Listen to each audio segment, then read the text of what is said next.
you should come and talk to us. We need a chef. You should be the chef for our new cafe. My perception of myself was that I didn't have enough restaurant experience because, I had 4 months at Blue Hill, and then I went straight into being a private chef and doing events and things like that.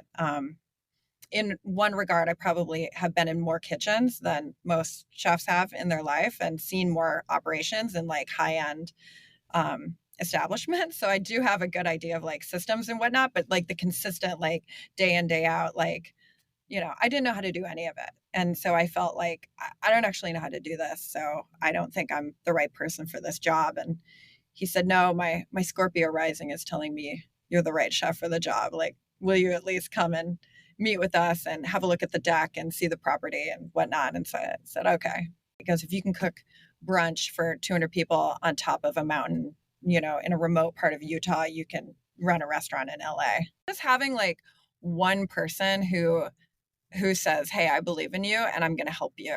And it's like, okay, let's do it.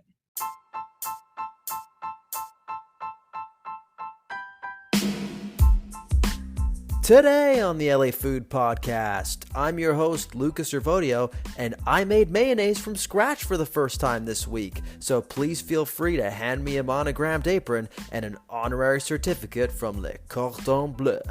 While I can't confirm she's ever made mayo, we do have an actual chef on the pod today.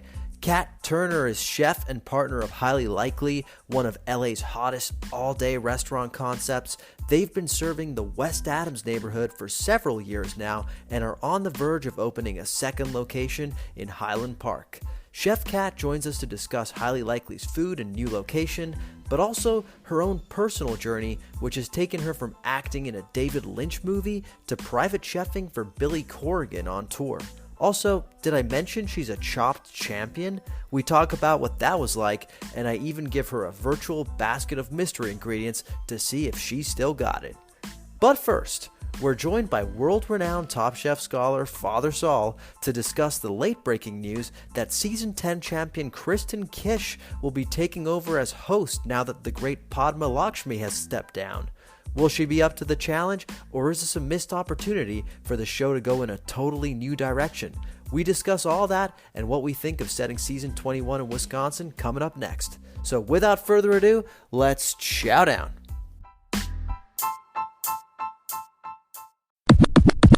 Before we welcome today's illustrious guest, there's some breaking news in the world of Top Chef, and to discuss that breaking news, we're joined by a man whose wardrobe consists of 3 earth tone shirts and a pair of hiking boots. It's Father Sal. That's literally all I've worn this week. That was a pretty good call out. It's all you have. What else do you need? What else do you need? That's what I ask. I'm a grown man. I don't need more than that. Hiking boots are kind of perfect because you're prepared for any situation, right? You're prepared for muddy terrain, acceptable in most cities. Some restaurants will let you in. You're pretty much set.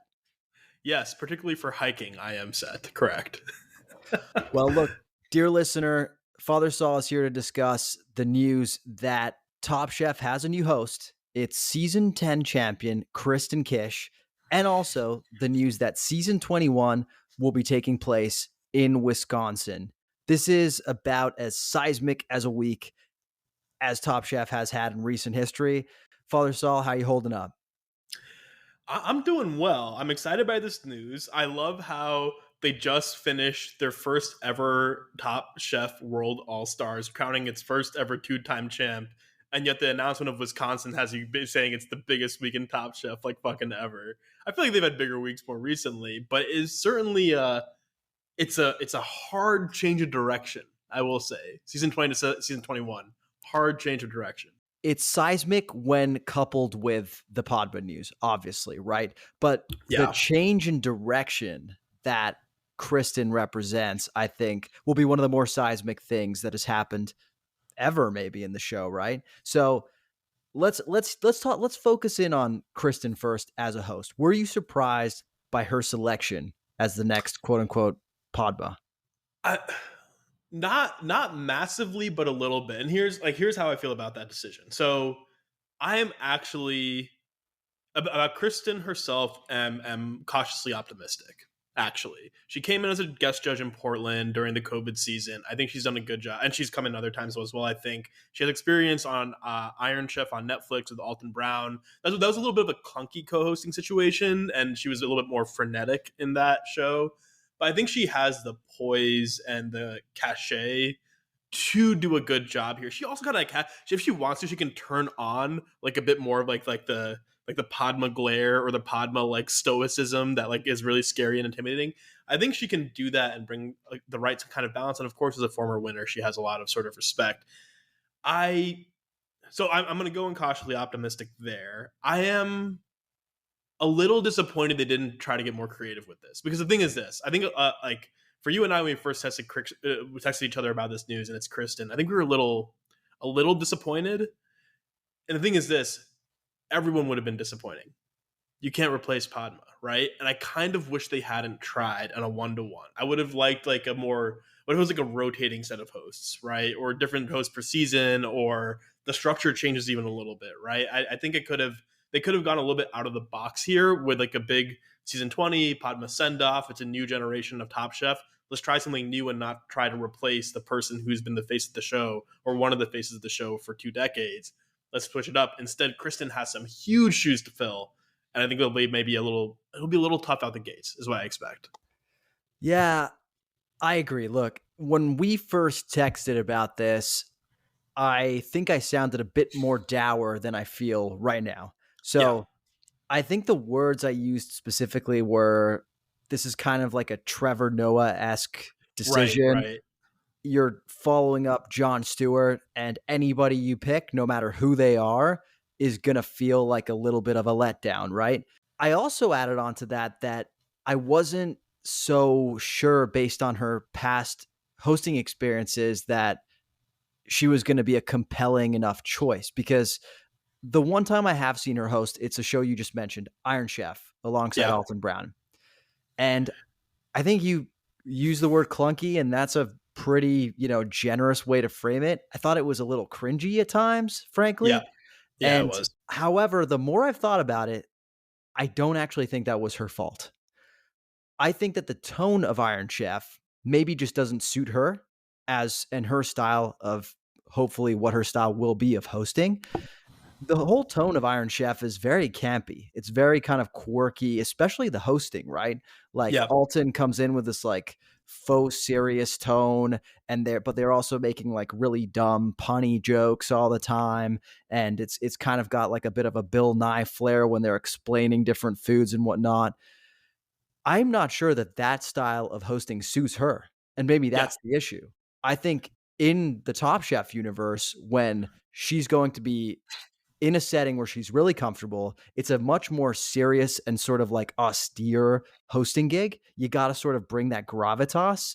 And something tells me, maybe based on having seen her when she guest judged in the past, especially on the Portland season, I think she has that in her. I think she has that in her. And I Yeah. think she might be actually much better suited for this than I initially thought.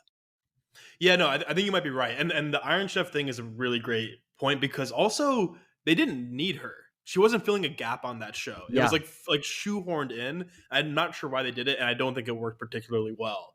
In this case, she's obviously filling a gap, and I think she may have the right personality and the right tone to fit it. I think actually she will. Like I said, it's kind of like I apologize to all the non-sports listeners here. It's like when Tim Duncan retired, dude. Like Tom Colicchio was the Greg Popovich here. Tim Duncan leaves, and like they have and obviously there's a whole we won't delve too deeply into the sports metaphor, but like and Kawhi Leonard or any of that. But Tim Duncan leaves, and you have a period of like a little bit lost in the wilderness, waiting for the next person to come through.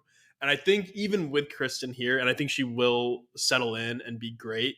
I would expect it to take like maybe 2 seasons for it to be like, and it's Kristen's show, right? Even for Padma, when she started to mention, it took a year or 2 or 3 for her to really find her feet. So no, I think ultimately it's going to work out. And I'll be honest, I don't know if there's any single name they could have put out there that would have made us be like, all right, they fucking nailed it. I mean, Brooke might have been interesting. I don't know if they wouldn't fucking like, if Sarah came in and was it, I'd be like, whoa, that's interesting. I did not see that coming. But I think Kristen's going to do just fine. I think she's the right fit for the role. I'm actually talking myself into it more and more as we go on. And As you do with most things, yeah. yeah, Uh, yeah. I So one thing that Padma had when new contestants came in was this sort of like wow starstruck factor. Yeah. Like part of the almost like intimidating experiential factor of Top Chef is you walk into that kitchen and then all of a sudden you're confronted with Padma, Gail, Tom Colicchio, and ex really impressive guest judge. Yeah. Uh, Kristen, I don't think has that right now, but she definitely has a chance to get there. I'm just wondering, could they have gotten someone that already had a bit of that factor? I don't know. And I'm also I actually I mean, I wasn't around 20 years ago. I'm not sure how quite how much Padma had when she came in either, to be fair, and Top Chef really helped her build it up. But she was an international celebrity, and of course, like a supermodel who had been on like magazines and all that stuff, and like high profile marriage or whatever. Yeah, Yeah, but it was a different show back then. Like, yeah, that's when it right. started, the show itself probably didn't have the same gravitas because the contestants were kind of going on there and saying, "Okay, we'll see how this goes." But now it's such a mythical show that contestants know what to expect and know what kind of effect it's gonna have on their career. And Yeah, so it's just a very different situation now. Like, back then, they probably couldn't have attracted the kind of chef I'm talking about right now, or the kind of hmm, celebrity or host I'm yeah, talking about right now. yeah, But now they certainly have the clout to do so. This is not the right person, but someone like a Curtis Stone, right. that kind of level. Well, he's been in the world too. He did Top Chef Junior, I think. He was like the primary judge, like the Tom Colicchio role for that. And might have filled in here pretty well, but I think like I'm glad they kept it quote unquote in house to like a Top Chef alum. I am happy about that. I think, and like I said, I think there's actually no single other name that would have worked. The only other compelling option here would have been if they changed the format a little bit. Mhm. And I mean, it makes sense that they didn't because that's a big risk, right? But like if they had, like I said, a rotating cast of hosts or something, or have like as Padma suggested in her interview with LA Times, I believe, like had Gail almost situate into the host role, but still be a judge, and then have like maybe an open seat for an alum judge or something like that. Yeah, that'd Um, be interesting. but I think those are all like probably too risky in the end. And I think it makes sense for them to keep it in world. And it's just like, look, you lost Padma, you can't replace Padma.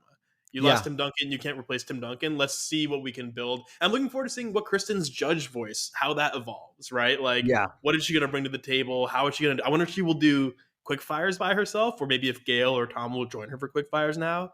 Like at least in the beginning, it'll be interesting to see like kind of what sort of persona she takes on. The one thing I'll say really quickly is that I hope doesn't which I'm sure will be there at the beginning, but I hope goes away. Like Tom and Gail and Padma minted Kristen, right? So she's Mhm. going from like a place of mentorship, mentor to peer almost, or like literally contestant to peer. And I'm guessing there's going to be a little bit of a power dynamic there, whereas Padma, Gail, and Tom were like equal. I think for the most part, Tom obviously still head judge. I think it might. What I don't want to see is Kristen deferring, basically Yeah. overly deferring to Tom and Gail when she has a really strong voice herself. That it might begin that way because again, I Mhm. don't think the show was even founded with the idea of Padma being a judge. I might be wrong, but I don't think That's right. she wasn't That's right. sitting at the table for a while. So she kind of grew into that. And, I think there's going to be a learning curve for Kristen as well. I disagree with you. I don't think they had to keep it in house, and I'm a little disappointed they did. I think Mm. that's where my disappointment comes from. I understand the appeal of having someone who has done the show before, and I do think that that will add something that wasn't there before, a new dynamic, which could be interesting. But I think it would have been way more interesting to me to go a completely different route and maybe pick like an entertainer, someone who can make the show, I don't know, maybe even funnier. Like, do you watch Love Island I've tried to watch Love Island. and failed? I just can't do it. I just Yeah. can't do it. It probably says a lot about your intelligence versus mine. But one of the devices that I really appreciate in Love Island is it can be a really, as silly as it sounds to go find your partner in like a villa over the course of a summer, it can be a really dramatic show. Like like emotions get really high, right? People do some fucked up things and people get upset. And to almost offset that, they've got like a really funny, over the top Scottish narrator who acts as like sort of like the perspective, like the audience's perspective on the show.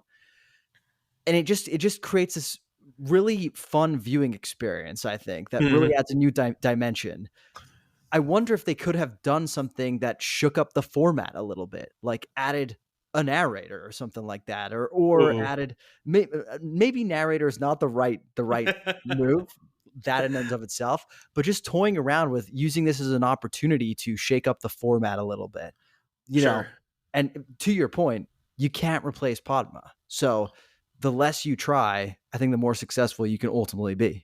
Yeah, and look, it's just going to be a fundamentally different show going forward, and I don't disagree with you. For example, as I'm thinking about it, the one you said they didn't have to keep it like in the world of Top Chef. I think if this was the route they're going, I'm not upset that like I said, I'm glad they did. But what you made me think of is like, look, it would not have been hard for them to create a rotating alumni judge seat per episode or per season. That would have been really, really cool. And then, like you said, a more entertainer or like a host that's completely like different from what a Padma voice is, who is more that whatever fun, engaging. Still has to be serious and have weight, but a different kind of tone. And maybe is a host who is not expected to be at judge's table in the same way Padma was. Again, not trying to replace her, but then you have like your guest judge and a rotating seat for Top Chef alum to come in, because I think we really enjoyed those. I loved that in Portland, right? That we had Amar and Kristen and Brooke all coming back and having that dynamic of kind of Top Chef alum versus contestant and the bonds they build coming through. That was super fun, and they probably could have been creative and found a way to do that while not put. I mean, and like gone a different route. But again, Kristen will be. I think will be okay eventually. Well, she will. Okay, so the one now we're just basically brainstorming other routes they Yeah. could have gone. So, have you another show that comes to mind is have you seen Is It Cake? No, I know. I understand the concept of is it cake. Yeah, the name kind of spells it out, doesn't it? But the host for that show is Mikey Day of SNL fame. Are you familiar with him? No. You don't need to be, but I, basically he is just comedy, right? Like he's up there and yeah. he's just bringing like comedy to the table. Now that's not the right tone for this show. However, I do think they could have gone a route where they went with someone like that who maybe has a comedy background, or, this is not the right person because he's pretty much canceled, but like an Aziz Ansari, right? Or Eric Wareheim or someone like that, right? Ooh, And they, Eric Wareheim would have been interesting. yeah, and he's really plugged in into the food world. That's And why, yeah. you bring someone like that on, and there's no expectation that they will ever be at the judges table. If anything, they can act as a bit of a bridge between the Yes. contestants and the judges. Because one thing that we've heard in the past about Top Chef is that contestants have virtually no contact with the judges throughout the entire time. Even Padma, as the host, they really only saw her during the challenges. And Right. that differs from other reality shows like The Bachelor or The Bachelorette, for example, where you have host Jesse Palmer, who is the voice for the audience, but also is sort of a resource and like a guardian angel, if you will, for the Mhm. contestants. And it also creates these like situations of them opening up to Jesse and you sort of getting a new side to them. That could have been interesting, man. If you had like an Eric Wareheim being their sort of like quote unquote guardian angel, passenger along for the journey / host, who they can sort of like also get to know throughout the course of the show. Yeah. Yeah, I think that's right. And again, it would be a different show, but as long as that host doesn't have judging power, right? Because that's the key thing. One of the reasons they keep it church and state is so Yeah, it doesn't influence.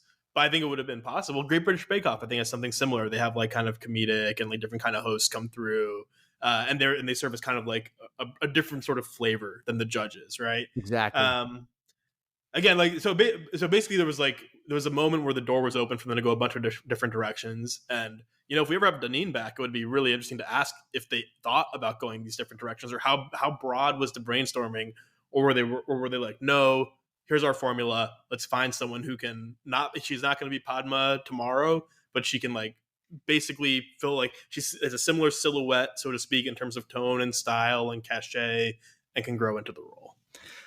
Look, considering that they were today nominated for 4 Emmys, I can understand why maybe their inclination was not to fix it too much because it certainly ain't broke.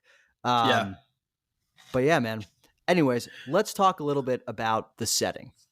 Yes. Wisconsin. So a little bit about Wisconsin. It's a state in the United States. No, Wisconsin, it will be the first Midwestern season they've done since season 4 back in 2008 when they went to Chicago.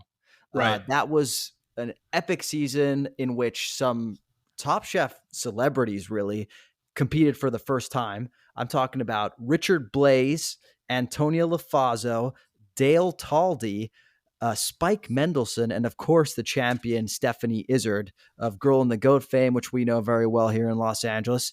The finals that season were in Puerto Rico, and since 2008, they haven't been back to the Midwest.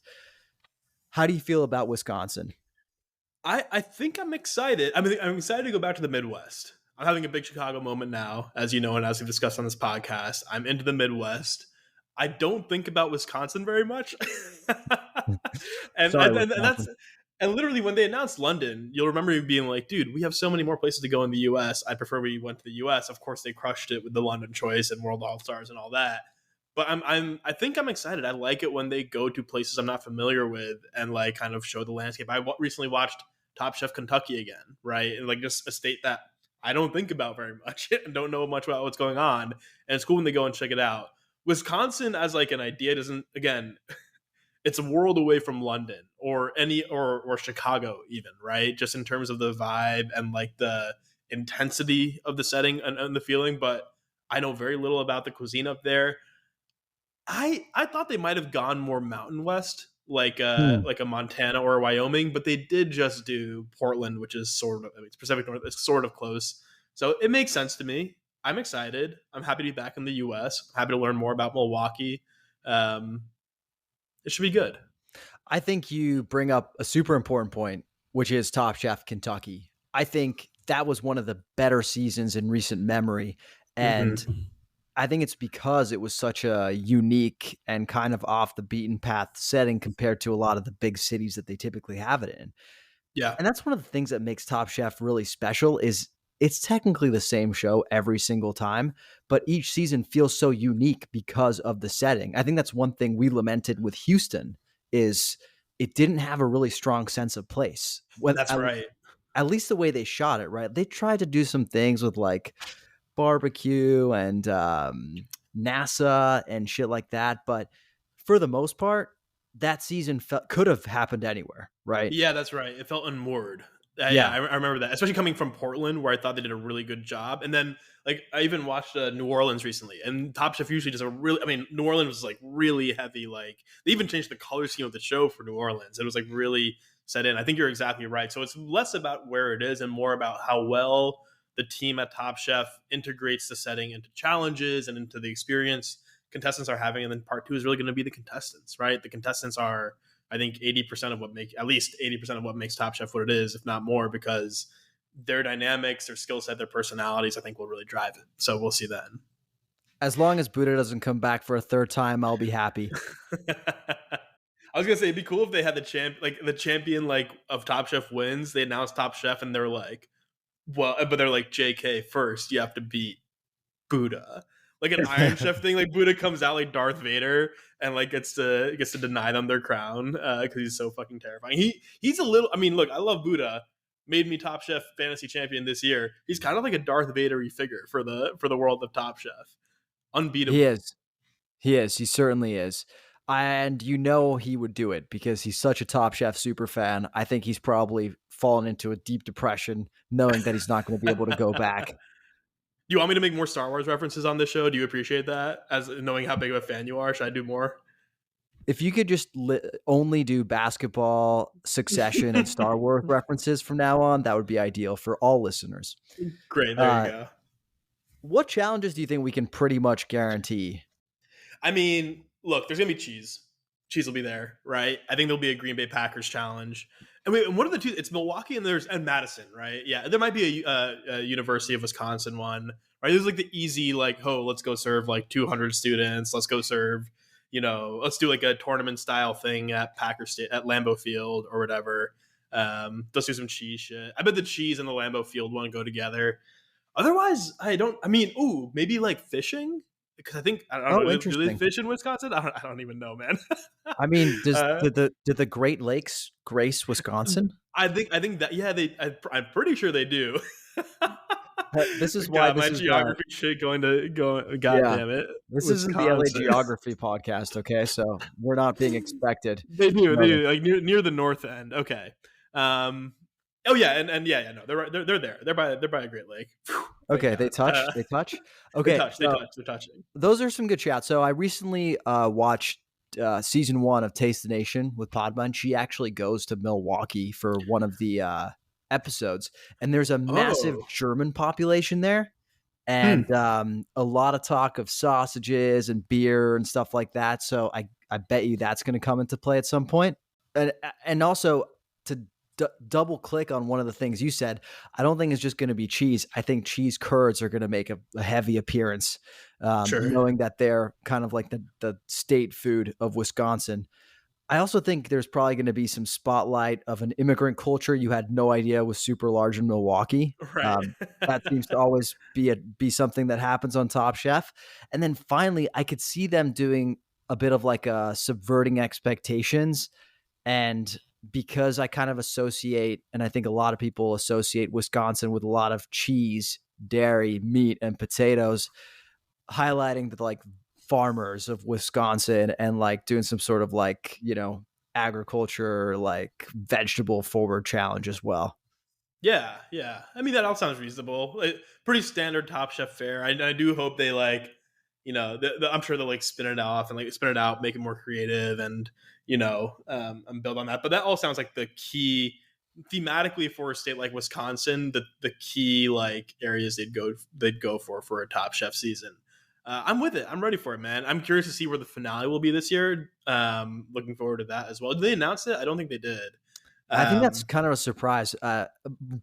When they had it in Chicago, the finale was in Puerto Rico. Not that that's any indication of where it'll be this time, but it did get me thinking. There should be a Top Chef Puerto Rico at some point. Yeah, it's part of the U.S., right? It's a territory, right? Hey, it counts. No, yeah, I'm psyched. I'm also particularly excited because I feel like between Houston and like season 19 and season 20, essentially, that there was a big gap. Maybe I was just like, I don't know why. Maybe I just like wasn't paying attention. But it seems like the Top Chef news is coming fast. I know Yeah. we're probably not gonna get the new season until about similar time, like spring next year. But I'm excited to like that they're announcing this stuff and relatively steadily, and we're gonna get yeah, get as much more Top Chef as soon as possible. Well, Godspeed to the whole team at Top Chef and to Kristen on her virgin voyage around the Top Chef, the Titanic. Hopefully not Titanic. Uh, did you see that the Bear scored 13 Emmy nominations today?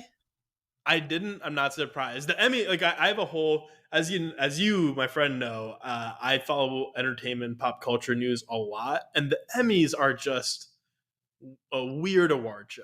They're a weird show. They have like way too many categories. People like so I'm just I will save my rant for the Emmys, but I'm glad that Bear is so recognized, and it makes a ton of sense. Well, let me tell you a little bit about what they got nominated for. So obviously it's up for Outstanding Comedy Series, which I mean, actually could be debated about whether it's actually a comedy, right? But That's what I'm talking about. Jeremy Allen White, Ayo Edebiri, and Eben Moss Backrack were all nominated for acting awards. Additionally, John Bernthal and Oliver Platt were nominated for outstanding guest actors. That feels a little bit belittling of the role Oliver Platt has on the show compared to John Bernthal, does it not? Yeah, no, it is, and it's one of those things again where they're trying to just like the show and the studio get to decide where they submit their people, and they're going to submit them in places they think they're most likely to get a nomination. So taking it's kind of so to me, it's less like the Emmys are minimizing the role of Oliver Platt or Bernthal, and more like the studio's gaming the system because these guys have an oversized role that's more than just a guest, but makes them more likely. They're more likely to get a nomination in guest actor than they are in supporting actor. So Who would you give it to between Bernthal and Platt? Platt, we should get that. Fair. And finally, my last quiz question for you today is The Bear is actually third when it comes to the most Emmy nominations picked up at once. Can you name the two shows that have picked up more Emmy nominations in one go This year or in history? in history? Ooh. Uh, I'm going to bet Game of Thrones was up there. Do you have it in front of you? Yeah. Yeah. Okay. Is Game of Thrones correct? I guess the other one. Okay. Game of Thrones and I'm Wait, trying to think. actually, I should caveat this. It's the third most nominated comedy series. So I see. you were Got at a it. disadvantage to begin with. Got it. Got it. Got it. Well, but even the comedy series, as we've seen with the Bear, is like kind of an off thing. What The Office might have been in there. Parks and Rec might have been in there. 30 Rock. That means love fucking 30 Rock. No, you're shaking your head. I think you're going to be shocked, bro. Okay, so it's behind Marvelous Mrs. Maisel, which got Gross. 14 nominations. What? And for record-breaking 21 number of nominations is Ted Lasso.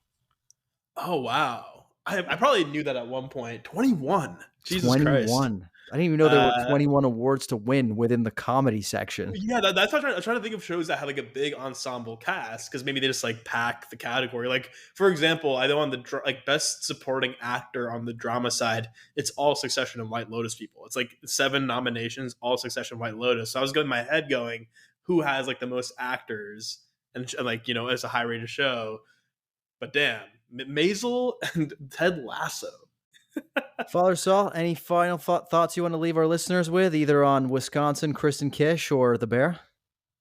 I'm excited for Top Chef Fantasy next year. I don't know. I know being in Kristen and being with Kristen and being in Wisconsin doesn't change much of anything, but bringing in our other friends and making it a little bit more competitive will be a lot of fun. I think it's gonna be great. I'm just gonna say that. I think you got Tom holding it down. You got Donine and the folks at Magical Elves knowing what to do. I think it's still gonna be a great show. That makes one of us that is excited for next Fantasy Top Chef. I still owe you your prize, which is tasting menu at Holbosch, but I'm excited to take you. Can't wait. I am so excited to be joined today by the chef and partner of Highly Likely, one of my favorite all-day cafes in all of Los Angeles. It's Chef Kat Turner. How are you doing today, Chef? Hi, Luke. I'm so good. Thank you for having me on. How's your day going? We're recording this shortly after the 4th of July. Did you have a good holiday?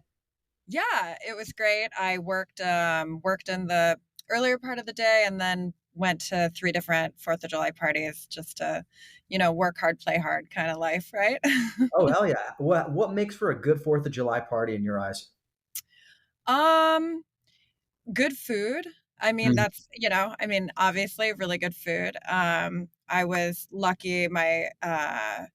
Every party that I went to, I went to my friend's mom's house and like she's a great cook and my friend made homemade ice cream. And then the second location, my friends are also amazing cooks and they had great snacks and great wine. And then third location we went to is definitely more of like a bit of like a chef hang. Mm-hmm. And like Molly Baz was there and Sophia Rowe and just like cooking in the kitchen together and making margaritas. And, that's always my favorite. If I get to hang out with other chefs, especially like my lady crew, it's always makes for a good party. What was your favorite bite that you consumed there? Molly made really great fish tacos that were just great, kind of off the cuff. Sophia made a really excellent, almost like an elote style corn dish, but everything was just kind of like in the moment.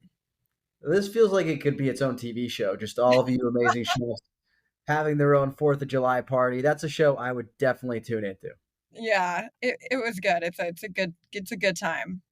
Yeah, except for they probably turn into a competition show and pit you against each other to see who brought the best, side and salad or something. So no more competition shows.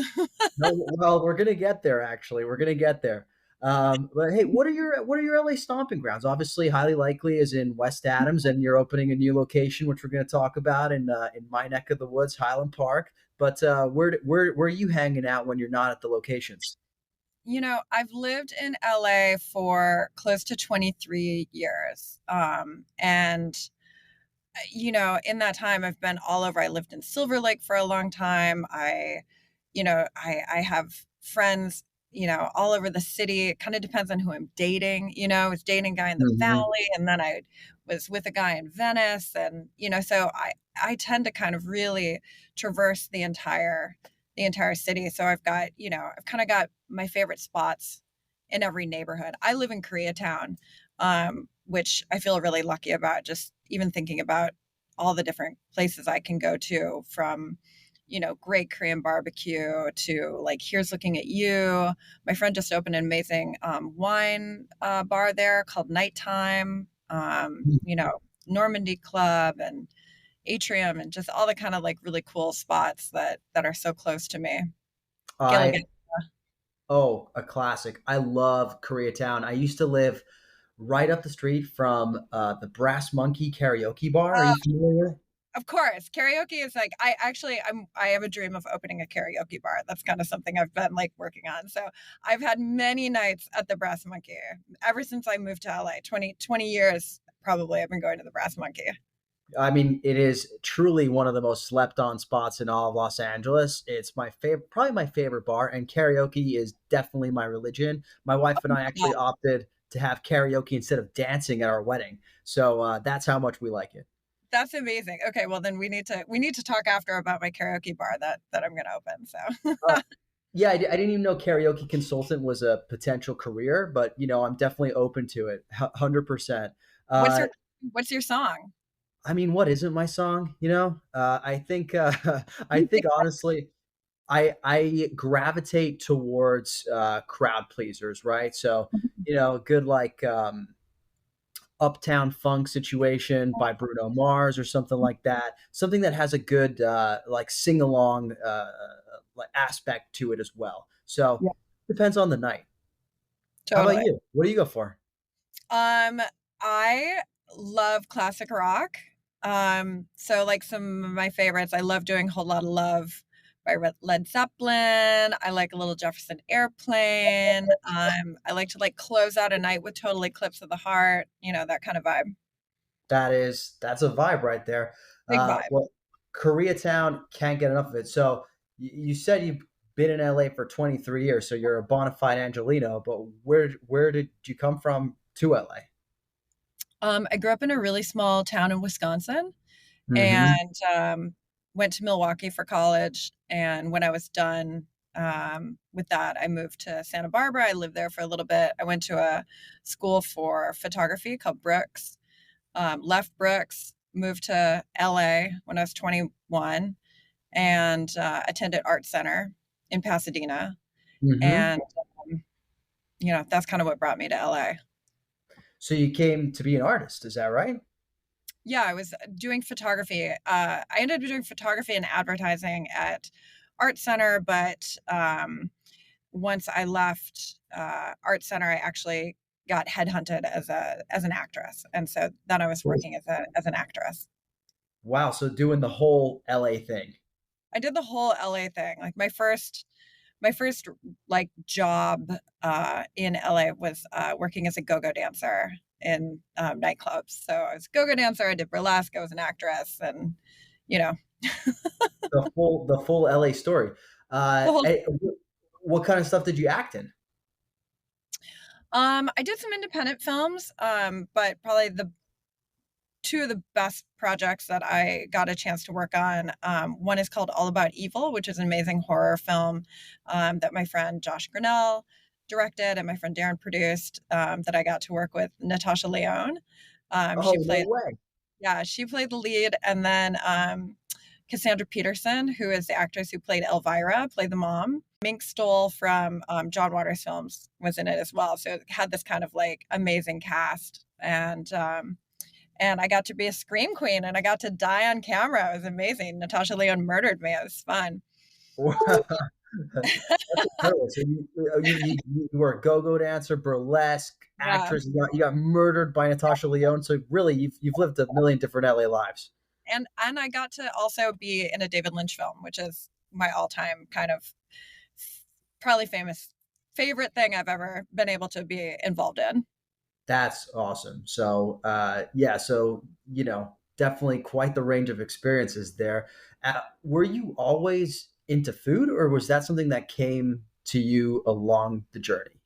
Yeah, I always loved food. In fact, when I was younger and, through junior high and high school, I was really into cooking and, learning about chefs. And when it came time to choose a path for college, it was like, am I going to go to culinary school or am I going to go to school for theater? My undergrad degree is in theater, and I ended up going for theater. And so it was kind of always like, simmering, so to Yeah. speak. Um, but it wasn't until 2008, I actually was working part time at a friend's restaurant and uh, learned that I really did love to cook. And the writer's strike happened, which is Hmm. kind of timely because we're in one again right now. And nobody was working. And um, I just kind of realized, like, I should maybe go and pursue this as a career. What kind of stuff got you into cooking in the first place? Like when you were in junior high cooking, were there any like, recipes or family members maybe that got you into it? Or was it, Yeah. My my parents are both very good, very good home cooks. My dad didn't cook all that often, but when he did, he had a few absolute bangers that he'd Mhm. put out. Still famous for his spaghetti sauce. My mom, excellent, excellent cook, and she collected cookbooks. I was actually just home recently, and it's so nice. I always love going and like kind of thumbing through all the cookbooks. But she had like cookbooks from around the world, and so just even growing up, in kind of such a rural area, there's this whole world that was open to me through all the cookbooks on the shelves. And so it's like travel and food, and I always love um, any any opportunity to create, any medium, whether if it's performance or it's sculpture, it's painting or it's food, it's it kind of all satisfies that urge. Mhm. Yeah. So 2008 happens, the writer strike happens, and culinary school feels like a natural next step for you. How was that experience? Was it, intense culinary school experience, or was it kind of, enjoyable learning to do something you love type thing? I loved it. It was really, really great. I moved to New York. I went to a school called the Natural Gourmet, which is in Manhattan. It's a, you know, 4-month program, but pretty intense, like, 5 days a week. And it just, it was easy for me in the sense that I just loved every minute of it. So it never really felt like hard work. Um, and then I worked at Blue Hill for 4 months. I did my externship for 4 months at the Blue Hill in the city and just did as much extracurricular stuff as I possibly could. I worked at the James Beard House. I volunteered there, like, weekly, as many dinners as I could, like as many kind of stages, as many things that I could do. I was already 30 when I went to culinary school. So, Mhm. you know, I knew that I wanted to be serious about it. And I also knew that I did not want to work in a restaurant, which was kind of funny now in hindsight, but I really had the intention of being a private chef. At the age that I was at, I just didn't see myself working on a line. It Mhm. just didn't appeal to me. Um, and for the fact that I lived in LA and I was pretty well connected from like working in clubs and just kind of being in the mix already for quite a while, that I thought, oh, I can get back to LA and, I'll be a private chef for a band or actor or something and, travel around the world. That sounds like a pretty sweet gig. I can see why you were attracted to that. Yeah, it was great. I loved doing it. I did it for like 10 years. There's a bit of a debate about culinary school amongst those who are interested in getting in the food world about whether it's worth going to, whether it's not. What's your opinion about that? I think if you're young and you know that you want to work in restaurants and be a chef and eventually have your own place one day, I think it's okay to, start out finding restaurants that you want and working your way up that way. I don't think that you necessarily need culinary school, but I do think that it takes a good, you know, 5 years before you're really kind of know what you're doing, really running a show. So it's like when you're hiring someone at Highly Likely, culinary school might not be a prerequisite, but you want to see that they've Yeah. got some sort of experience under their belt. So they could have 5, 6 years under their belt and not have culinary school. And you would think that, yeah, totally Yeah, fine. most of the people I hire don't go to culinary school. Like if I see culinary school or Cheesecake Factory on a resume, like I'm probably gonna go with the person that worked at Cheesecake Factory. Yeah. Hey, they got a massive menu. So if they can, Exactly. Like that's such a system. I'm like, ooh, Cheesecake Factory. That's like, ooh, they worked there for 4 years. Like amazing. good to know. Yeah. So folks, if you're listening and debating whether to work at the Yeah. Cheesecake Factory, go to culinary school, here's your answer. And it depends on what kind of output you want. Like highly likely is, we're fast, casual, it's not fine dining, it's not tweezer food. Like what we're doing is so like neighborhoody. I don't need someone coming in, from the CIA necessarily, you know. Yeah. Yeah. You I want say that. someone go to Providence. Yeah, totally. If you want tweezers, go to Providence. Yeah. We can make a T-shirt about that for sure. And you say that about Highly Likely, but I think it is definitely elevated neighborhood food, and we'll get to that in a little bit. But Thank you. But culinary school is great also. Like, I mean, no shade on culinary school. I think there is something important about I'm really glad that I did higher education. I'm glad that I went to college. It like gave me an opportunity to kind of like learn about myself and gave me a sense of discipline. Anything that gives you discipline, I think is worth it. And working in a restaurant, being really serious about it is going to give you discipline. Like going to attending school and being serious about it, that'll give you discipline too. So, but culinary school can never replace the practical experience that you'll get actually working in a restaurant. I was going to ask, is there a lesson that you took from culinary school that you still take with you today? And would you say that's discipline, perhaps?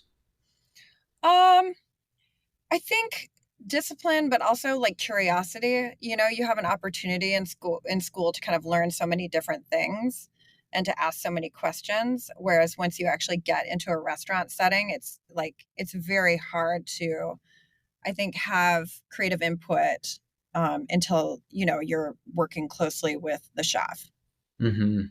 Yeah. depending That on the makes restaurant. You know what I mean? But if you're like, kind of just starting out and you want to change things or do things your own way, it's not really super welcomed in a restaurant where consistency and a singular vision is kind of um you know what's going on.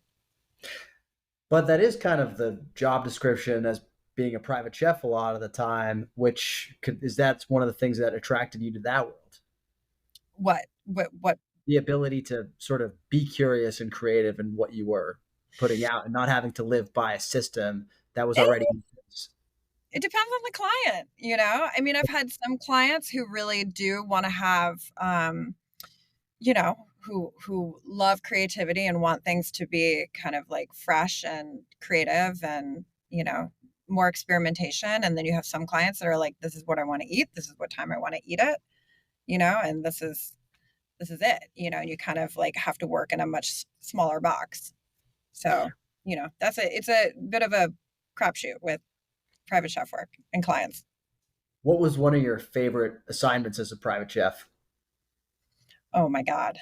I mean, I toured with a band. And so just being able to, tour with a band and, go from city to city and like every venue, you never knew, like sometimes they'd have a kitchen that you cook in. I had like a road kit. Sometimes I'd set up a kitchen on a folding table.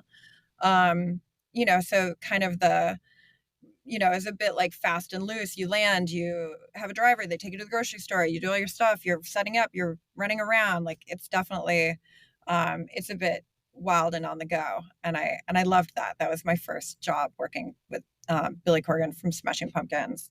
Oh, And no way. yeah, getting to see the show like night after night for a band that I actually really loved. And, you know, it was fun. It had that kind of like almost famous quality to it.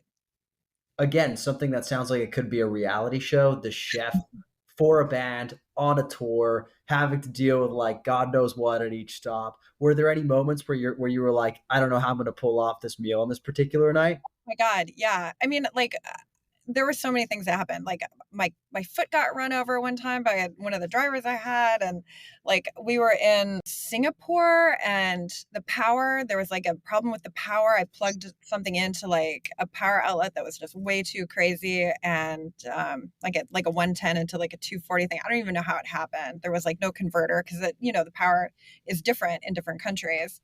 Anyway, so like I had a little oven that blew up, and like trying to make dinner without an oven, and yeah, there was always crazy stuff. I accidentally had a knife in my bag in Singapore that I took through two x-rays and got it onto the plane, and was like, looked at my bag, and I had a huge chef knife in my bag on the plane. I don't know, cooking in Tokyo, like trying to like go grocery shopping in different cities, and landing in Moscow or Taipei, and like walking into hotel kitchens. I cooked a lot in hotel kitchens, Mm-hmm. and like being in a kitchen where like people don't really speak English, and there's not a lot of like young American women, and in some of those like old school hotels, and just kind of having to really like go with it and realize that food unto itself is its own language, and cooking equipment is pretty much the same everywhere in the world, and you know just kind of learn how to speak. Was the were the bands you worked with cool about like experimenting? Like, what was the vibe? Where did they want to try cuisines that were sort of like of the places you were going to, or was it one of the things where they wanted something that they were familiar with when they were Familiar. on? Yeah, I think for the people that I worked for, there's such a high intensity to their job that food is really fuel. That was really my experience. Most of the people that I worked with, they're at such a high caliber that the food is a fuel. You want it to be consistent, like night after night after night of performance, or filming or whatever it is. You need to have as much consistency in an inconsistent schedule. that makes sense. I think every time I've heard of touring, it's really described almost as like an athletic Hmm. pursuit. Like you got to be taking care of your body, your mind. So kind of like an athlete needs consistent fuel, it would make sense that a musician doing that needs the same thing. Totally. And like Yeah. their voice, like eating certain foods, are better or worse, or, you kind of, it's like tuning up a hot rod. So that sounds like a pretty sweet gig. At what point did you decide to make the pivot from private chef life to going into this crazy restaurant world? After a number of years of doing this, I started to get really lonely. Mm. There is a bit of a isolation factor that goes into working as a private chef, and I felt like the career was like pretty myopic. I was only cooking for like really small groups of people, oftentimes just one or two people, and I wanted to learn how to go bigger. And there's an event group, like a conference called Summit, that I've been a part of and worked with, and they do these big flagship events every year, and it's kind of like TED Talk meets Burning Man. And they were doing what was called Summit at Sea, where they took over a Norwegian cruise ship that I think had capacity of like 4,000 people. And I was friends with the organizers because I had attended one of these events a few years before, and it was like one of the most insane events I'd ever been to. And I was like, one of these days I'm going to figure out how they do this. And so I emailed them. I said, do you guys need help on the boat? And they were like, do we ever? So they brought me on for Summit at Sea. This was in 2016. Donald Trump got elected president the day before we set sail. It was a very interesting cruise. We basically took over every dining aspect of the ship, from juice bars to snack bars to like their fine dining restaurants, basically stripped everything out of them and put in like different chefs at each outlet. And so it was kind of like managing how do you cook food for thousands of people, and running the cruise on the ship, and like walking into a room full of like chefs on a cruise ship and going, who knows how to make quinoa?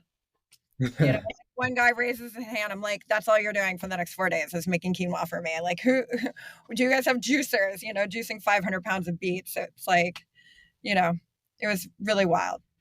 Building your own motley crew. I would Yeah. have assumed that the constraints of being on a ship had more to do with raw materials than with staff, but that actually makes It's sense both. too. You've got a crew of people that are used to doing the same thing over and over and over. And you come in for 4 days and like completely flip their whole dining program upside down. It was pretty wild. But so I wanted to cook for more people. I started working for Summit, and then worked with them on their events for a couple of years. They had a mountain in Utah that they ran their events with, smaller events when they weren't doing like big flagship events. So I went out, worked on this mountain in Utah, cooked really fun food for really fun people for a season. And that's where I met my business partner, Carrie Mosier, who asked me if I wanted to be the chef of Highly Likely. And I Oh, said, no, so you said no? I did. I said no at first. And so talk me through that. So the concept for highly likely was already there. Had they already secured real estate and everything? Yep. So Carrie and my other partners, Chelsea and Alex, um, they, uh, they already had the property and they had the name and they knew they wanted it to be a coffee shop. It was just going to be a coffee shop that served a little bit of food, and they needed a chef. And Carrie met me on top of this mountain and he was like, hey, like, do you live here or do you live in LA? And I'm like, I actually live in LA, but I'm here for the season. Oh, you should come and talk to us. We need a chef. You should be the chef for our new cafe. And I really, at that point, did not have any, what I didn't, my perception of myself was that I didn't have enough restaurant experience Mm-hmm. because, I had 4 months at Blue Hill and then I went straight into being a private chef and doing events and things like that.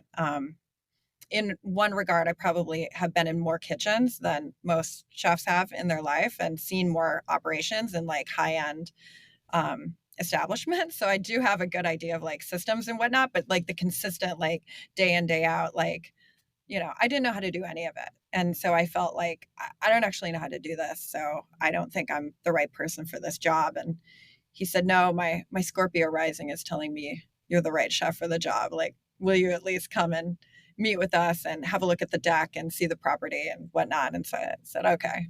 And I came back to LA and got to know, Chelsea and Alex, got to know Carrie better and saw the location. And I was like, oh, this is really cool. And Carrie's family started Cafe Gratitude in Gracias Madre.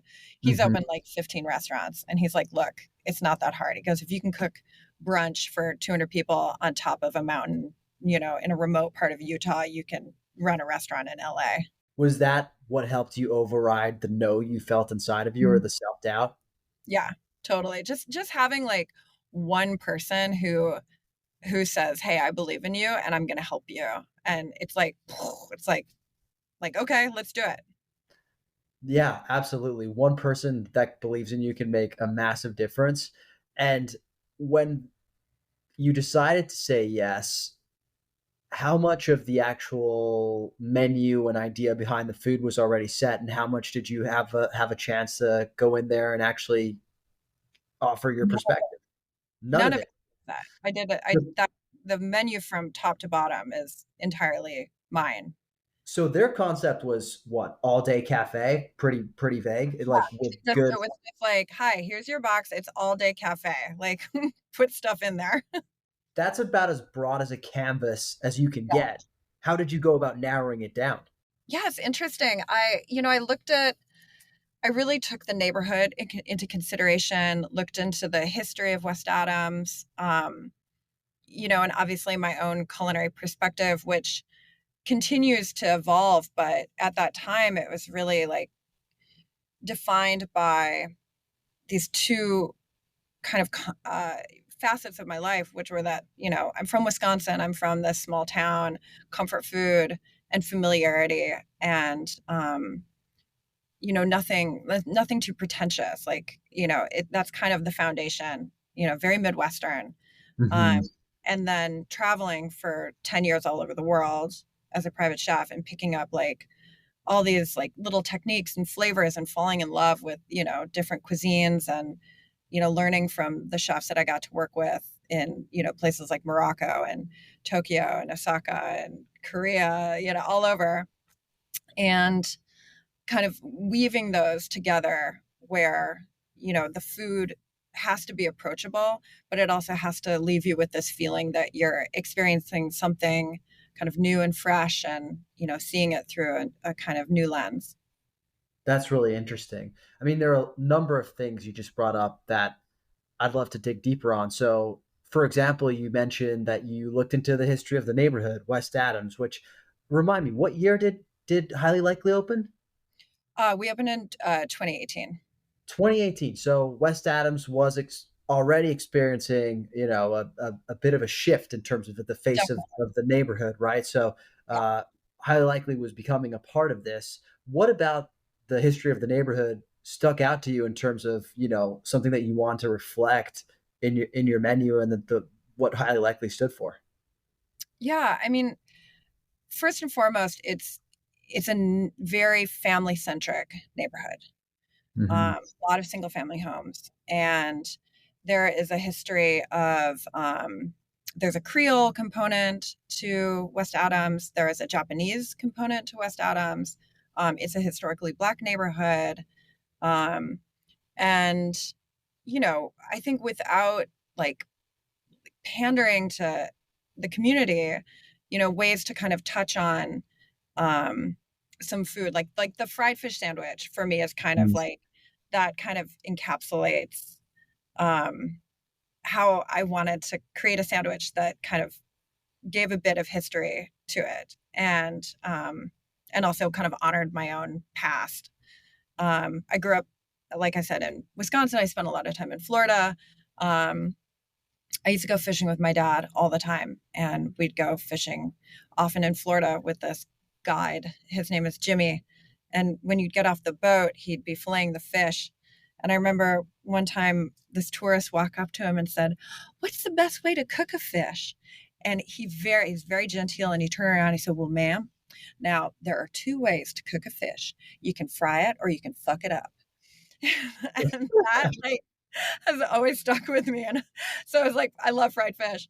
But also the idea of having a po' boy, um, and then giving it these kind of little Japanese touches where it's, a slaw with yuzu and a Japanese milk bun that's like super fluffy and tender. And, um, there's a great fried fish place down the street from us that we really love. So, there's Mel's Fish Shack. So, kind of a little nod. It's the for folks who don't know, the name is very punny. It's the fish don't have fingers sandwich, right? Yeah. Well, my partner Alex is English, and he was like, "We have to have a fish finger sandwich." I was like, "Fish don't have fingers." It's such a brilliant point that it's one of those things that I never even thought of until I read the item on your menu. It's one of those mind blowing moments. Like today, I heard someone say that, and this is not fact checked, so I don't know if it's true at all, but that sand is called sand because it's between the sea and the land. Oh, I mean, works for me. Yeah, I don't need to know if it's factual. It's just always going to be stuck in my head. But it's one of those like turn the lights on moments, and the fish don't have fingers sandwich was one of those moments for me. But it's a fantastic sandwich, and I absolutely Yeah. hear what you're saying. It's got like that comfort element of it being something that immediately when you're eating it you recognize. Everyone's had a fried fish sandwich before, but it is executed to such a high degree of quality in my opinion that you can tell immediately you're getting excellent food. Plus there are those Japanese elements. There's a sauce and a slaw, is that right? Yeah. Well, the fish is marinated in koji, um, Mm. and then it gets like it actually. I dip it in a tempura batter, and then I also throw it in panko, and then fry the fish.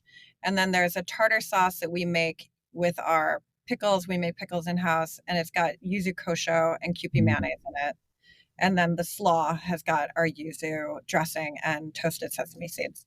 Yeah, it's one of those things where, and those are all flavors a lot of people, especially in Los Angeles, have had before too. Like if you've eaten at, sushi restaurants and whatnot, you can place yuzu and whatnot, but having those different flavors all in one place, it it takes your mind on a journey and makes it feel at home at the same time. So I personally really appreciated that sandwich. What are some of your other menu items that kind of tell stories like this?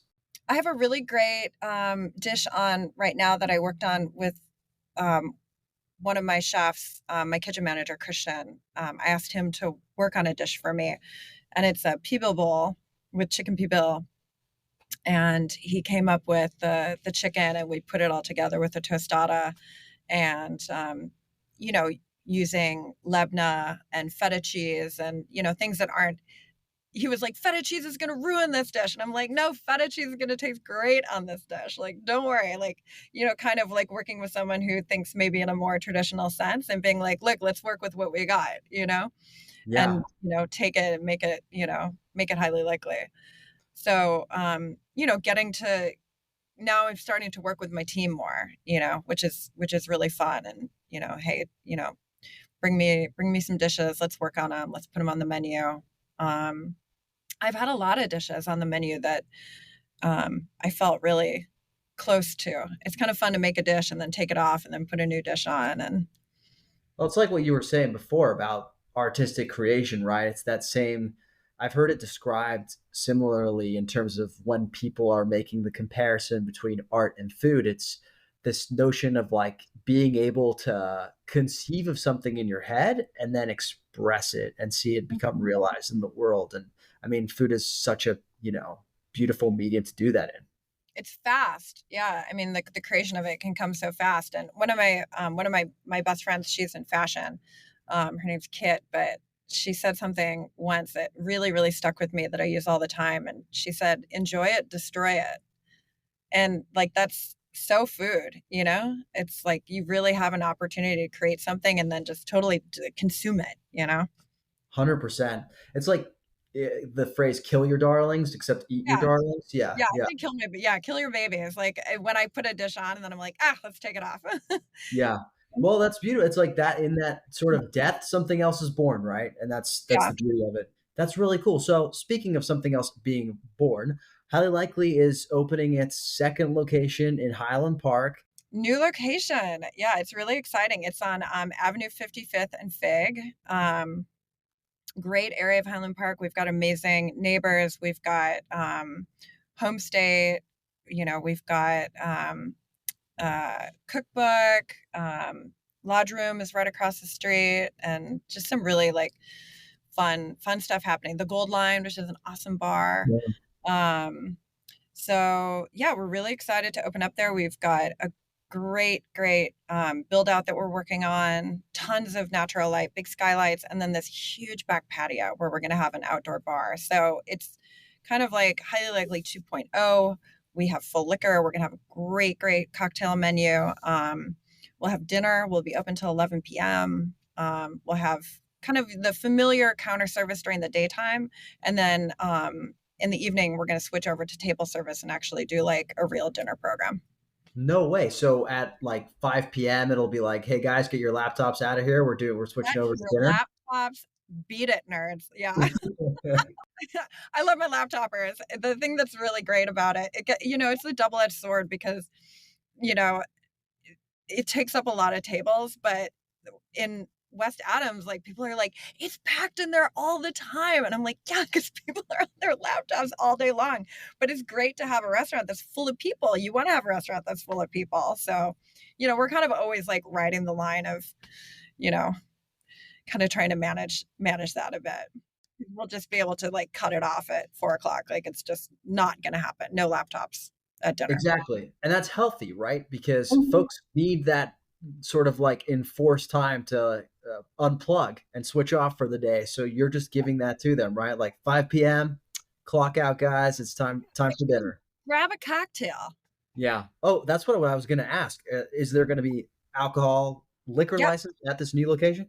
Yeah, yeah. Full liquor, full cocktails. We've got an amazing bar manager who's a friend of mine we're working on some really, really fun drinks. And I am going to have a pina colada machine. That's like very important to me. So Oh, hell yeah. Nothing like a great pina colada, I think. love a pina colada with a little dark rum soft top. Oof. Yeah. Have you ever had vice? What's it called? Vice. Vice. No. Okay, so I was in Colombia earlier this year, and we did a rum tasting. And I always thought like rum, it's the liquor I just get drunk on, right? I'm never going to be able to like distinguish between different types of rum. But Mm. surely this one rum comes out, and it's explained to us as sort of the mezcal of rum, and it's Mm. called vice, and it's sort of like a younger, grassier like rum, and it is absolutely phenomenal. I'm not sure if it's like legal in America, which could be a problem, but Oh, definitely highly recommend getting your hands on some if you're a rum fan. And we recently tried it in a cocktail here at home, and yeah. it works absolutely perfectly the same way that sort of like subbing out mezcal for tequila does every once in a while. Highly Yeah. recommend checking it out. I yeah, I've had some rums recently that really, really changed the way that I think about rum. We did a tasting last week with a liquor portfolio, and they had a rum that tasted like Castelvetrano olives. Like it had this like, and it's the second time that I've had a rum that was like super briny, like really kind of like vegetal and briny, where I was like, Hmm. oh my god, I have to have this in a dirty martini. Like this is, or just a straight martini. Like you can really like taste these incredibly savory notes. And yeah, I mean, we get, you think that all rum is kind of the same. They use it for daiquiris and pina coladas, but there are some great, great rums being produced with totally different expressions. Well, I can't wait to try the pina colada at highly likely after that conversation. It's gonna In terms of be dinner menu, Mhm. what can we expect that's a little different for that? Um, right now, what I'm working on with the dinner menu is again kind of leaning back into that my Midwestern, lineage and thinking of kind of like blue plate special, very neighborhood kind of, bistro-y, um, just some very straightforward, simple items. When you go out to a restaurant where I'm from in Wisconsin, like you would order the chicken and they say, okay, what kind of side do you want? Tonight we have fries, coleslaw, our vegetable tonight is broccoli, and you kind of like choose your side to go with your protein. And I love that. And I haven't experienced that really much in a restaurant in LA. So that's kind of one thing I'm playing with. Like if you order a protein, like, pick your side to go I with it. love that. Also, talk about in a city that's like so obsessed with what's seasonal, that seems to be a no-brainer. That those sides should be switching out based on what was good at the farmers market that week. That absolutely makes total sense.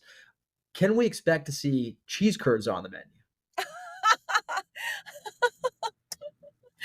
That's really funny. I just brought like 3 bags of cheese curds back with me because I was back home a couple weeks ago. Um, I don't know. I don't know. Maybe I've done them. I've done them for pop-ups. I'd have to be able to bring in like my cheese from Wisconsin. I don't know. I know you can get cheese curds in California, but I don't know Not the if I can same. do that. I don't think I Yeah. can do that. If you're able to supply them, I'm sure I mean, you've probably thought of all the fun combinations, but my head is going crazy right now thinking about like a cheese curd play on cacio pepe and like all these different things oh my God. Honestly, I want to get experimenting in the kitchen with just that thought. That's really exciting. I can't. So when is High Likely opening in Highland Park? Right now we're targeted for September. Okay, so that's going to be here before we know it. Let's talk about where you like to eat when you're not at High Likely. What are your favorite spots to eat at in Los Angeles right now? Um, let's see. I mean, if I'm on the west side, I love like Kobe's, Crudo y Nudo. I love sitting at a bar. That's kind of one of my favorite things. Mhm. You interviewed my very dear friend Karen Palmer. She Uh, was amazing. Yeah, Karen's the best, but you can often find Karen and I at a little establishment called Hillstone or any We of the talked construction. about that. Yeah. Hillstone, it seems to be like you guys are very much regulars there. If anybody, you guys should get PR dollars, honestly. It's just, it's very, you know, straightforward, basic, but the service is really excellent and they make a great martini and you can just sit at the bar and, get fries and a sandwich and, it's like excellent service for, comfort food, which I love that, you know. What's the deal with this crispy chicken sandwich I hear that has cold cheese? Oh, Dings crispy chicken. Karen loves that sandwich. Yeah, it's a crispy fried chicken sandwich with a slice of cold, I don't know what cheese it is, Jack maybe, and I think a little bit of like shredded lettuce.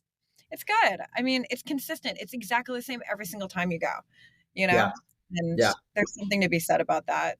But there's great places in West Adams that I like to go to. Um, Alta's awesome, and Have you read Chef Corbin's book, by the way, Alta at Alta Adams? I went to the book launch of it and I've read excerpts of it. I haven't read it cover to cover. I have it though. But his Uh, story is really, really remarkable. Yeah, I mean, I was the opposite of you. I didn't know anything about the story. I had eaten at the restaurant, didn't know anything about the story, and just went in cold to the book. And yeah, just an absolutely incredible, inspiring Yeah. story. Yeah, so I'm gonna. Yeah, you're right. West Adams has an incredible food scene, and it's just getting more and more exciting all the time. So Have you been to B Taqueria? no, last Oh year my God. I gotta go. Last year, I did this whole thing where I ate at 100 different taquerias in 365 days as like a personal project, and Wow. it was an absolutely incredible journey. But my one of my biggest regrets is that I didn't get to be taqueria. I hear it's incredible. It's literally like 2 blocks away from me where I am right now. Yeah, Chef Alex is like he's so kind, he's such an incredible chef, and it's so perfect. Like, it's just a perfect experience, It's the way that I love, like it feels like I'm just in somebody's backyard, It's like that's really what I crave. I don't do a lot of fine dining. Hmm. Um, number 1, it's really expensive to go out to eat now It in is LA, like insane. it's really crazy. I don't even go out to eat all that often. I mean, and also, I have a lot of wonderful friends who are chefs or who are in the food industry or who just love to cook. And at this point in my life, and people have kids and they have, like different schedules. And I find myself just going over to friends' houses a lot and eating, and like Yeah, sitting in a backyard and just drinking wine and, just being really relaxed about it. there's something magical about that. And yeah, the expense of the restaurants right now is through the roof. And there are a lot of pieces you see out there that are like, yes, restaurants are more expensive than ever right now. And here are all the reasons. I mean, There's so many it's one of those reasons. balances, right? Where you're like, it's so expensive, I can't go, but I also feel bad because it's not necessarily the restaurant's fault all the time, right?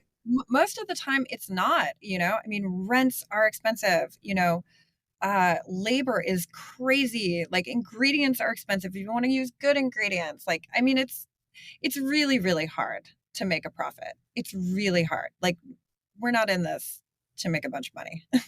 Yeah, already in a what has been famously sort of a low margin business, adding all those extra expenses has just yeah, I can imagine it's made things seem really expensive to the diner, but how else are you going to even operate? Yeah.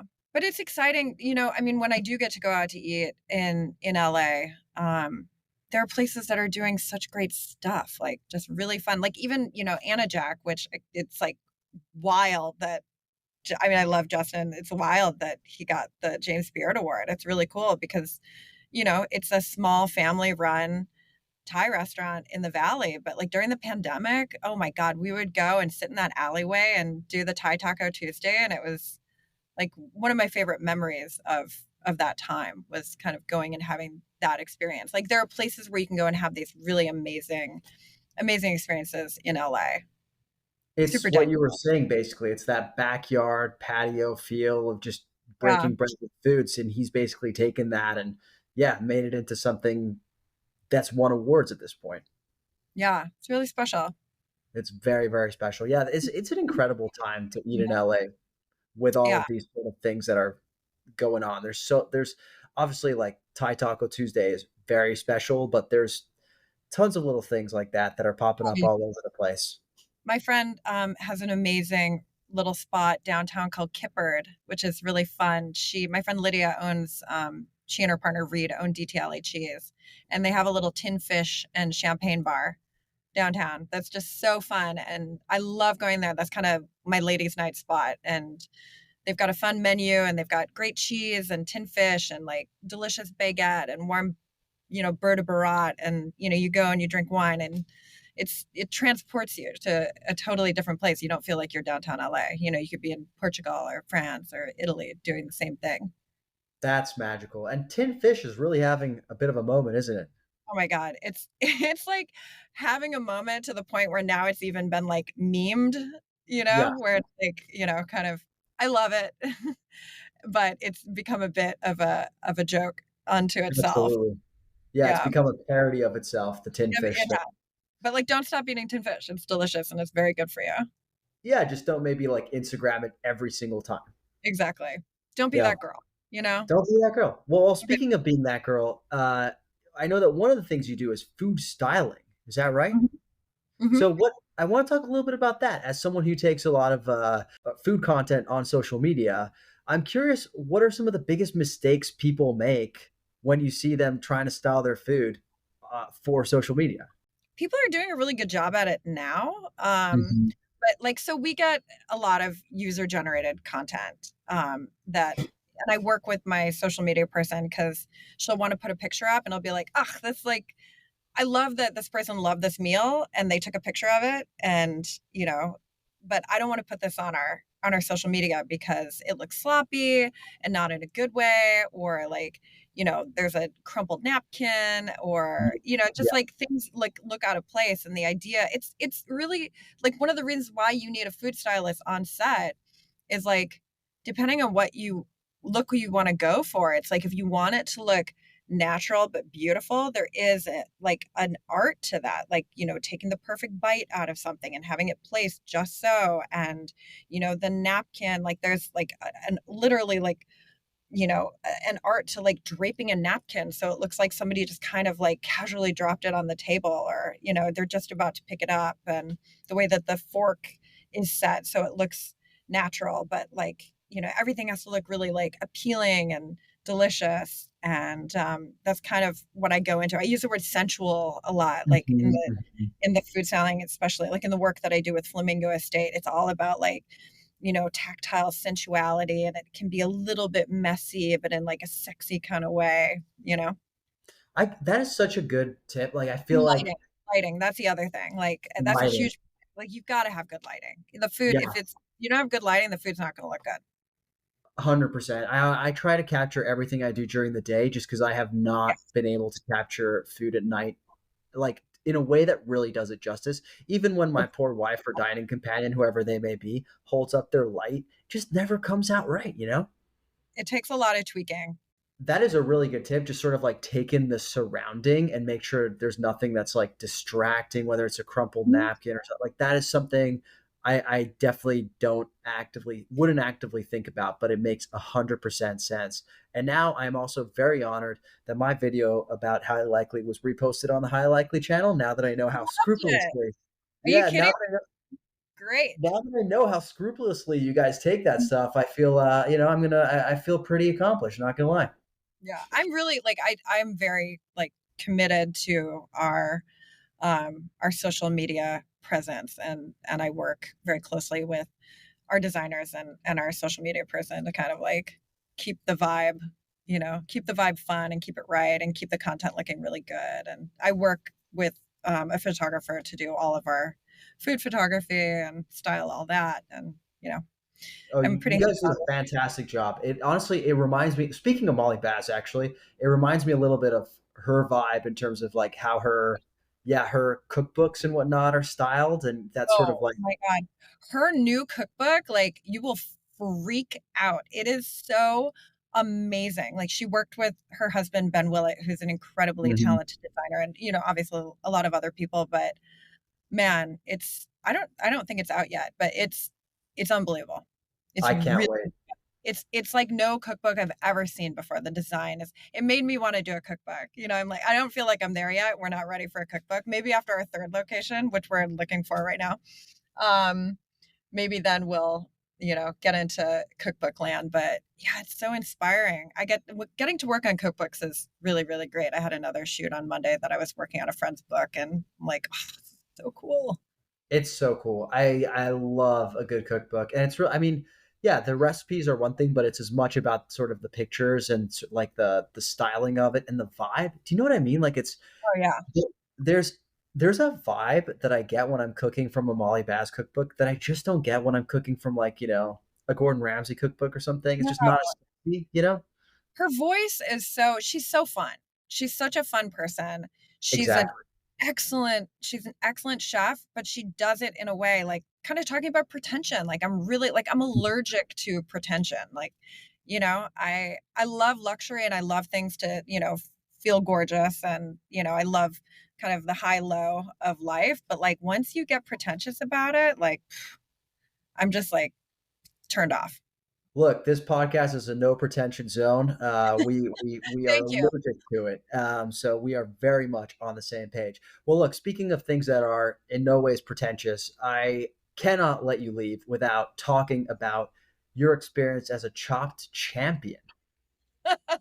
Do you still have the trophy? Do you keep it next to your bedside table and wake up every day and just say, "I fucking did it" every Polish it, single day? Yeah. polish it every morning. What was that like? I mean, I've been watching that show since, like I was in high school. I like it's Yeah, iconic to meet somebody that has won it. So that's I'm starstruck.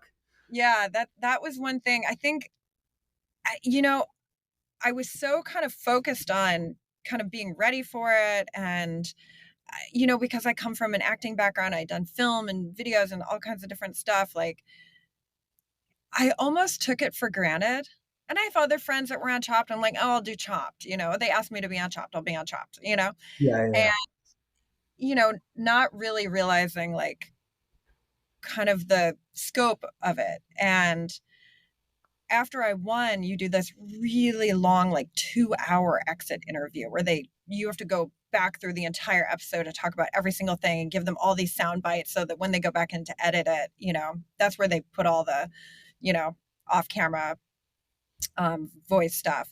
And the guy who was interviewing me asked me a question. He said, "Did you ever think that you would be sitting here after having one Chopped?"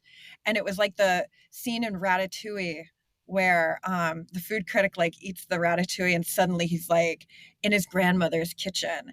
And Yeah. he asked me that question, and suddenly I was sitting on the couch in Sturgeon Bay, Wisconsin. I was obsessed with Food Network, obsessed with it. And I was sitting on the couch and I was watching Food Network, and I burst into tears because like that little me who like, the second they got cable, they were watching Food Network and it was all Emeril Lagasse and, everybody else that was on and Chopped and the beginning competition shows. And I was like, holy shit, I can't believe I'm sitting here. And it was Yeah. like, it just like struck me at this moment, like really struck me. And just the, kind of the cathartic um, experience that I had in that moment was really powerful. And yeah, I mean, getting to be on the show was a lot of fun, and it's very real, and the stress is really high, and the stakes are high, and you're having to cook but you're also having to perform, and Ted is coming over and he's talking to you, and the judges are you know asking you questions, and you're running around. You have 20 minutes to make an appetizer and 30 minutes to make entree and dessert. Like, clock doesn't stop. I cut myself. The clock doesn't stop. You have to run over to a sink and they have to bandage you, and there's nowhere to put anything. You have this tiny workspace. You're like throwing shit Definitely. floor. Like, everybody's just like throwing stuff on the floor. Like, that's it. There's you know. Do you remember any of your boxes? I don't like, yeah, I mean, I remember like ingredients that I gave up that I Yeah. didn't want. Um, but yeah, I mean, the first round, because I did 2 episodes. I was in a tournament, so I won the Mhm. first episode that I was on, and then in the actual like finale tournament, I was eliminated. Um, but yeah, in the first round, I gave up Chef Boyardee raviolis. Um, that was one ingredient. There was another ingredient, pork uterus. So I Ooh. I gave up. So and I was in a casino round. That's why I was able to like give up the ingredient. So you were able to give up an ingredient, but then you had to go over to a roulette table and Uh, gamble. And if you landed on your color, you got a lucky ingredient to replace the one that you didn't want. But if you roll and it's not your color, it's not, you roll red and it, comes up black, then you get an unlucky ingredient. And so it's kind of, you know, you didn't know if you were going to get something good or bad. So gambling was involved. Anyway, and then in the final round, in the dessert round, the ingredient that I didn't want to use was a rotisserie chicken. And I had to like double down. And they were like, okay, if you roll lucky on the roulette table, then you get the lucky ingredient. If you roll unlucky on the roulette table, then you go over to this slot machine. And if you win on the slot machine, then you get a lucky ingredient. But if you lose on the slot machine, you're going to get the worst ingredient in all of Chopped history. And so I doubled down and got cow's eyeballs. oh, Um, for dessert? yeah, What did you yeah, do? I made ice cream. I That's what. made How ice was it? It was fine, actually, and, like, there's so many worse ingredients I could have gotten, like, I was like, "Oh, they could give me, like, smoked mackerel or, just I don't know, century egg, there's things that, like, will really, like, fuck up a dessert, Yeah. but they brought out the cow's eyeballs, and I was like, "Oh, this is just, like, collagen and, like, gelatin," and so I got it, and Oh, flavor. Yeah. I got over to my cutting board, and I sliced a piece off of it right away to see what it tasted like, and all the judges were like, "Whoa, you just ate that straight." I'm like, "I mean, what are you gonna do? You have to know." And so I just chopped it up and I threw it in my creme anglaise. That's amazing. I'm going to go back and watch the episode just to relive this moment. Um, do you mind if I give you a made up box and you can tell me what you would do with it? Sure. Okay, I'm going to go off the Okay, dome here. Okay. And it's okay, going to and be wait, on. tell me what round it is. Are we Oh, good point. No, appetizer, entree, or dessert? we'll make this a little easy. We'll do the entree. Okay. Okay, entree. Entree. Okay. We're Mhm. going to go with frozen spring rolls. So, like, whole, like, frozen, like, Whole. you Yep. Trader Joe's and you buy, like, Yep. frozen spring rolls? Exactly. Exactly. Whole frozen spring rolls. We're gonna in the spirit of tinned fish, we're gonna go with tinned anchovies. Okay. We're gonna go with whipped cream from a can, So, like, sweet whipped cream? sweet whipped cream. Yep, like Ready Whip. Okay. And then finally, we're gonna give you celery root. Celery root. Okay. I feel like I'm gonna make a celery root puree with the Ready Whip. So the celery root has got a little bit of sweetness, and I use the Ready Whip as a cream component in the puree. Oh man, I don't know. It might be like super ambitious. I wonder if I can unroll the spring rolls Ooh, and use that pastry to like wrap maybe like a little piece of halibut in the spring roll pastry and kind of like fry that. So interesting. like this celery root and maybe the anchovy. Yeah, okay. So celery puree, I'm going to try using the spring roll wrappers to wrap a piece of fish that I then fry, like pan fry. And then the spring roll vegetables, I get match those with fresh vegetables. So I use the inside, but then I go and get like shredded carrot and whatever pea shoots or whatever's in the inside cabbage, and match those with fresh like chiffonade of vegetables. And then I make an anchovy dressing that I toss the veggies with. So it's like celery puree with this pastry wrapped, spring roll wrapped fish, with a little fresh veggie salad on top with anchovy dressing. I think that would low key slap. Personally, I I think I so think too. you may have just found a new highly likely Highland Park dinner menu. I, And if the spring roll wrapper didn't work for the outside, I would just pull it all off and fry it and almost make like a breadcrumb thing that I would do with the anchovy and make kind of like a breadcrumb anchovy thing and dress like, the fish. Just then sear the fish and just put the fish on top. So I'd have some options. well, that's one of the beauties of it too. Is like you don't know how some of this stuff is going to go. You just got to kind of try it out. Oh, you have no idea. You kind of Yeah. have to go in with an idea though. Like the trick is like, okay, like here are the things I know I can make in 20 minutes or 30 minutes. And you just like figure it out. You modify whatever it is. Well, I want to congratulate you for winning the first ever LA Food Podcast round of Chopped. Thank, So you are our Chopped champion. hey, Um, I love it. Thank you so much for joining us. This has been an absolutely delightful conversation. I am Like, so excited to visit Highly Likely Highland Park. Where can people find you in the meantime? well, obviously you can come and find me in West Adams at our West Adams location. Our Instagram for Highly Likely is it's Highly Likely. And I'm Kat Turner was here. So Kat with a K, Kat Turner was here as my personal Instagram. So We'll put all this in the show notes. So we have a really great wine program in West Adams, and we're doing really fun biweekly Wednesday wine tastings with our beverage director Jose, who is an absolute riot. That's actually where I'm going after this. It's we're having the hot boys of wine, so some of our favorite male winemakers. We're tasting some of their wines tonight, and it's free for our wine club members. So I definitely would encourage anyone to sign up for our wine club, which is super fun, and to follow our Instagram to keep up with our Wednesday wine tastings, Thirst Trap Wednesdays. I'm sorry I wasn't listening. I was too busy signing up for the wine club. That sounds amazing.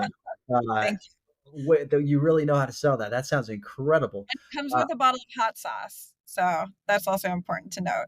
the highly hot sauce? Mm-hmm. Excellent hot sauce. You guys are definitely going to want it. So we'll put all that in the show notes. Chef, thank you so much. Thank you. Nice to talk to you.